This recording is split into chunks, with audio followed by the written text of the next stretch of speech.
Friends, welcome to my workplace at Ranaghat, West Bengal, India. In this video, I am going to show a small incision cataract surgery where conjunctival peritomy, exposure of scleral surface, bipolar wet field cautery, etc. are not done. A frown incision is placed directly over the conjunctiva about 2 mm away from the limbus, and it goes to almost half thickness of the sclera. Let us observe the incision very carefully. By this time the superior rectus bridal suture has been placed, and I am fixing the eyeball further with the help of a fixation forceps, and this is a 15 number Bart Parker blade, placing the incision directly over the conjunctiva, tenons, and half thickness of the sclera is cut at on go. And now this is a crescent blade being used for making the sclerocorneal tunnel. This incision is a good one. We will see the post-op pictures, but this is for surgeons who are doing SICS for quite some time and not for the beginners.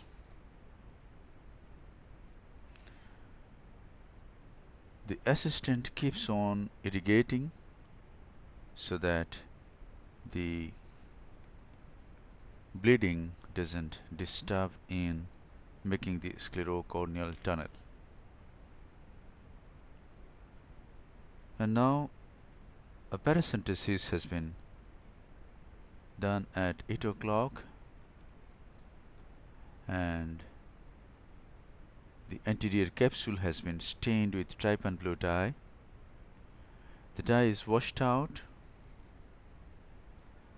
and now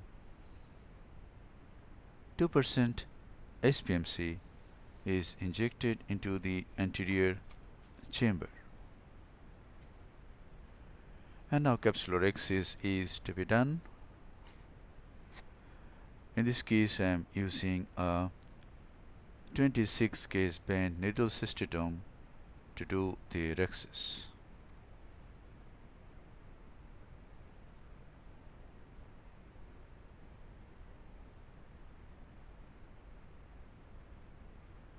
And here it is. The rhexis is almost done. The size of this rhexis is about 6 mm. When the rhexis is about 6 mm, nuclear prolapse is not difficult. And now I am opening the sclerocorneal tunnel, fixing the eyeball with the forceps, and see the corneal valve. It is very nice, and we are not going to need any suture in this case. Hydrodissection is done. The fluid wave goes to the opposite equator, and the nucleus has almost prolapsed, but not completely. Visco is injected, and with the visco cannula itself I try to rotate the nucleus. And now I have taken this Sinskey hook, and yes, it has come out. Just by a pull with the Sinskey hook, the nucleus has come out of the capsular bag. Visco is injected both in front and behind the lens mass, and this is the irrigating vectis. It goes behind and it delivers the nucleus. epinucleus also has come out. And now I inject visco. It keeps the anterior chamber formed for some time, protects the corneal endothelium while we remove some cortex through the main wound. Yes, through the main wound we can remove the cortex from 9 o'clock to 4 o'clock. In this case, even 3 o'clock cortex has come out.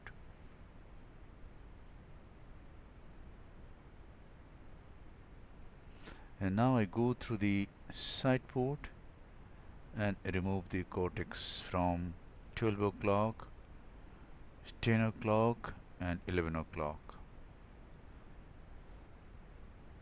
Even the cortex at 1:30 o'clock has been removed. So cortical cleanup is done. Little bit of polishing of the posterior capsule is done. The bleeding is still occurring.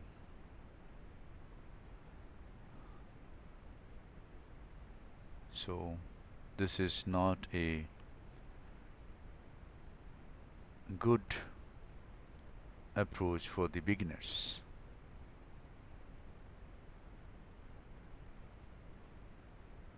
Now this is how we can place the IOL in the bag.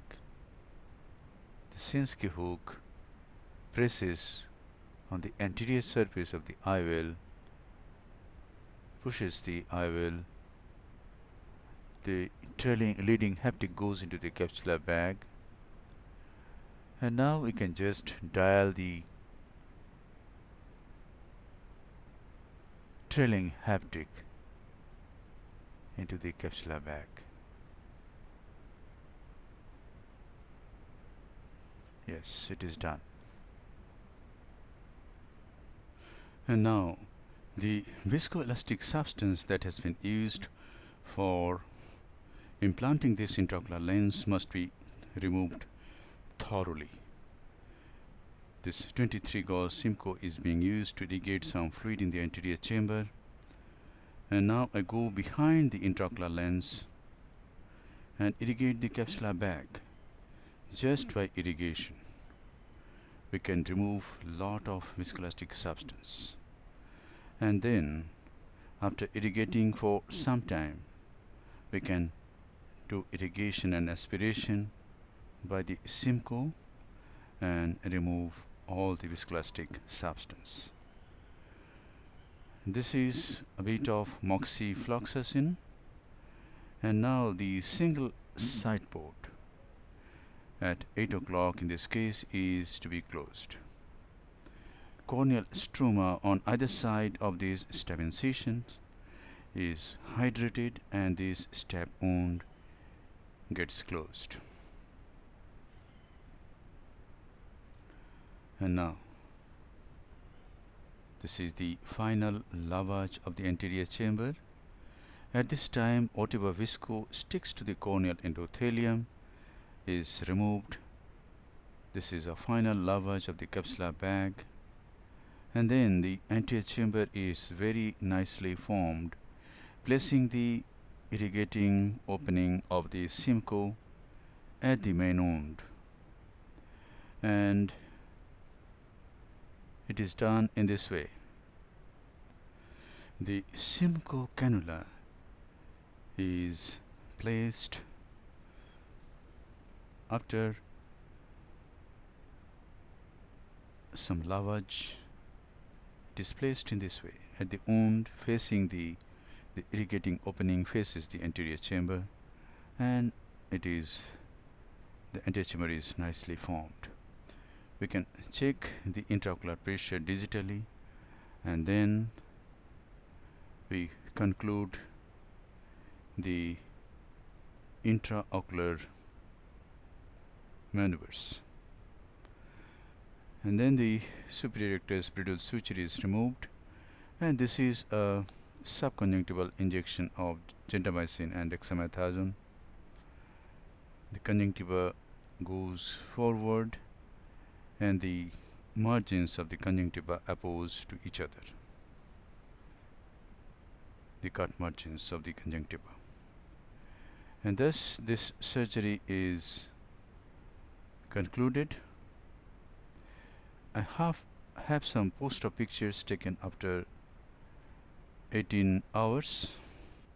See, the cornea is crystal clear, no corneal edema at all. Antechamber is quiet, pupil is round and central, and see the incision site. The conjunctiva is nicely opposed, and in 1 or 2 days we may not be able to recognize the site of the incision. Thank you very much for your attention. Hope this video will help you in developing your SICS skills.